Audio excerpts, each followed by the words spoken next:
Hey everyone! So for the past several years, I've been working right at that intersection of AI, strategy, and life sciences. And along the way, I've read an almost embarrassing amount of research, and I've seen firsthand what happens when companies try to take this technology from just a cool idea to a scaled-up reality. And well, I figured it's time to put it all together. Because at some point, it just clicked. I realized I have a point of view. And it's not some corporate pitch, and it's definitely not a pricey consultant's framework. It's just my honest, synthesized take on what's really happening out there and what I think it means for our industry. So that's what this series is all about. All right, let's get right into it. To kick things off, I want to be super clear about what this series is, and maybe more importantly, what it is not. Setting the stage is absolutely critical to understanding why this all matters so much right now.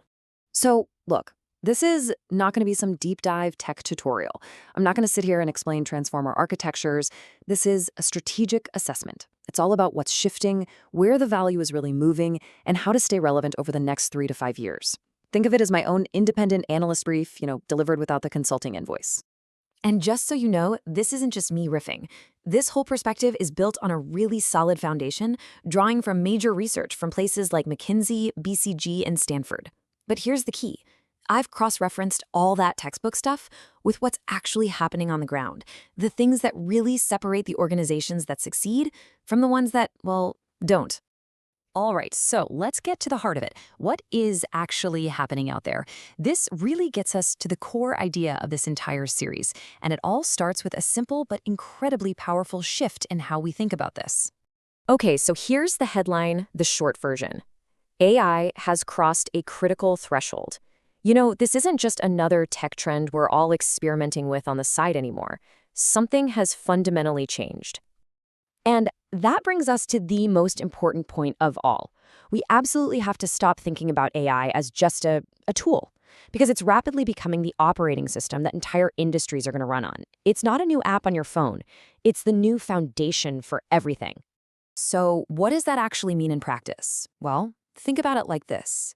We are moving, and way faster than most people realize, from using AI as a sort of linear tool for a single task to AI becoming this autonomous system that works for you across entire workflows.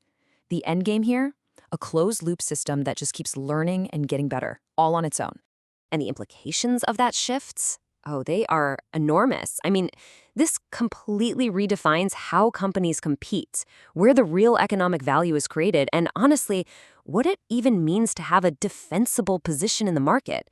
The companies that get this right, they won't just be a little more efficient. No, they're going to own the data, they're going to own the workflows, and ultimately, they'll own the key decisions that define their entire market. All right, so to help us navigate this huge change, I've broken down my thinking into 3 main parts. This is going to be our roadmap for the rest of the series.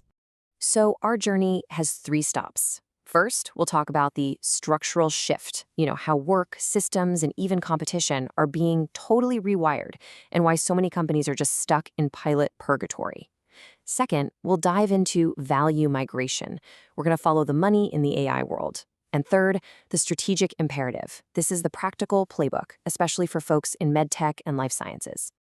And hey, just to give you a little spoiler for that value migration part, the winners in this new game, they're not going to be the ones with the flashiest, best AI models. Nope.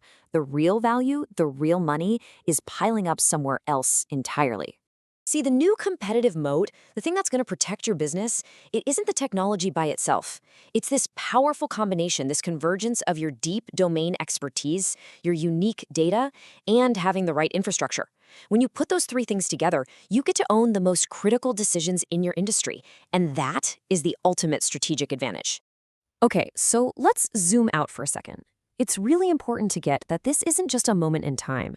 This is a massive technological wave, and believe me, we are just getting started. There's a really useful way to think about this, and it comes from NVIDIA's CEO, Jensen Huang. He talks about it in 3 phases. We started with what he calls perception AI, basically systems that could see and hear data. Right now, we are smack in the middle of the second wave, generative AI.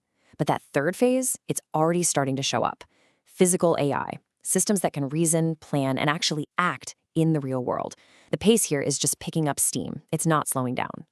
And the scale we're talking about? It is absolutely staggering. Goldman Sachs is projecting that generative AI just by itself could add something like $7 trillion to the global GDP over the next decade. This isn't some niche tech. This is a fundamental economic force we're dealing with. And to bring that huge number back down to earth, check this out. Gartner forecasts that by 2028, which is just around the corner, a full third of all enterprise software is going to have agentic AI built in. That means AI that can act on its own, on your behalf. So yeah, this stuff is moving out of the lab and straight into the core of how every business operates. And it is happening fast. So I'll leave you with this one final thought. I want you to take a really hard look at your own organization and ask this question honestly. Are you guys still just running impressive little pilots on the side? Or are you actually building the new operating system that your entire future is going to depend on? Because at the end of the day, that choice is what will separate the winners from the losers in the decade to come.